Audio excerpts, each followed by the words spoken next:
Yung may design na yung tiles mo tapos daragdagan mo pa ng ibang design para mas lalong gumanda. Ito gumawa siya ng rectangle na pahaba. Bale, dalawang rectangle gagawin niya. Malaki sa maliit. Pero hindi yung rectangle yung magiging design, pero mas may maga. Pag natapos siya, napakaganda niya. Kasi idol, bihasang-bihasa na to. Galing niya talagang gumawa. Galing mag-design. Saktong-sakto to pag may mga tiles na rin ganito mga pahaba. Pwede nyo itong gayahin kasi maganda talaga. Dahil nandyan sa mga sala to, ang ganda. Napakagaling na kamay niya, di ba? Sa kanya, parang napakadali lang. Akala mo lang talaga, gumuguhit lang. Yung kamay niya, talagang tansyadong-tansyado. Pag pasmado ka dyan, wala. Baka yung pag-render mo pa lang, baka basab na yung tiles. Sa kanya, yung pang yung pagguhit, mababaw lang yung pagka-grinder niya para sa design lang. Ayun na. Ganito yung design dati.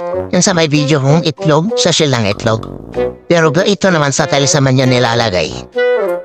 Yan, no? Pagaganda, di ba? Di pa yan tapos, pero pag natapos yan, slalom maganda. Yan, nilagyan na ng marka. Para sa pag-agad, para mas tansya niya, magiging mas sukat na sukat talaga yung pagkakalagay. Yung kanyang minarkahan sa yung ginanagrind niya. Parang gumawa siya ng pag-guhit-guhit. Yan naman yung pahaba. Yung pinag-connect na niya. Ganyan yung gagawin niya rin. Parang ginawa niya sa may click. Ito naman sa may pahaba. Saktong-sakto naman to. Di pa ang ganda. Di pa yan tapos pero pag natapos yan, napakaganda na. Saktong-sakto, di ba? Nandanda ng design. Maganda na yung design ng tiles pero dinagdagan niya. Napakalapit. Ang ganda ng design niya. Yan. Tapos na sa kabila. Ilalagay niya rin sa kabila.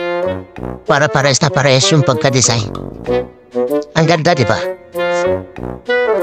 Ang lupit nito. Madalas yung ginagawa to kaya para sa kanya napakadali na. Ayun na. Ganyan yung mga technique niya para mas lalong gumanda pa yung outlook niya. Ang ganda. Alam mo parang S na may parang 25, di ba? Yung guhit niya. Kung tiyo susukahamapin mo talaga yung gawa niya. Galing, oh. Lupit ni Rong na idol. Ano siya, patapos na? Tignan mo guys, isang guhit lang niya, isang daan lang talaga yung kanyang ginagawa. Ayun. Tapos na. Wow. Ang lupit naman ito. Yan niya yung mga ginawa niya.